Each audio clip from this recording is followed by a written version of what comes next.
दुर्योधन अब एक एक करके उन नामों को बोलना शुरू करता है जिनका नाम सुनते ही युद्ध का पलड़ा बदल सकता था।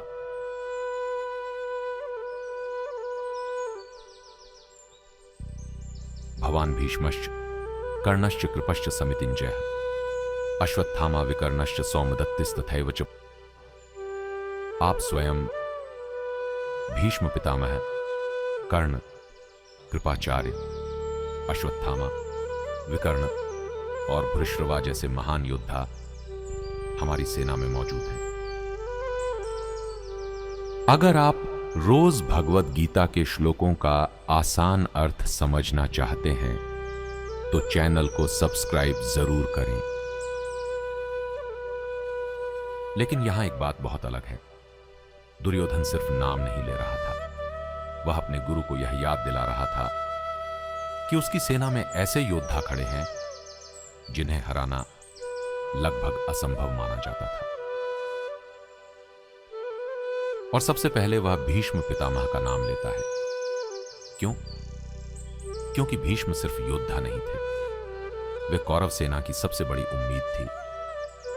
कहा जाता है कि जब तक भीष्म युद्ध भूमि में खड़े थे तब तक कौरवों को हारना लगभग नामुमकिन लगता था।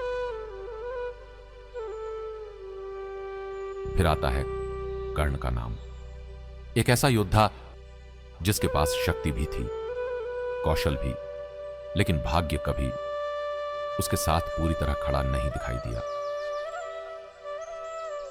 और फिर अश्वत्थामा। इतिहास में शायद ही कोई ऐसा योद्धा हो जिसके क्रोध से लोग इतना डरते हों। यानी दुर्योधन की सेना में सिर्फ साधारण सैनिक नहीं थे, बल्कि ऐसे नाम थे जिन्होंने पूरे महाभारत को भयावह बना दिया था। लेकिन सबसे बड़ा सवाल यहीं पैदा होता है, इतने महान योद्धाओं के होने के बावजूद भी कौरव हार कैसे गए? क्या वजह सिर्फ रणनीति थी, या फिर कहीं ना कहीं दुर्योधन को खुद भी एहसास होने लगा था कि धर्म के खिलाफ खड़े होकर युद्ध जीतना आसान नहीं होगा। शायद यही कारण था कि वह बार बार अपनी सेना की ताकत गिना रहा था, क्योंकि इंसान अक्सर उसी चीज को सबसे ज्यादा दोहराता है जिसके खोने का डर उसे अंदर ही अंदर सताने लगता है।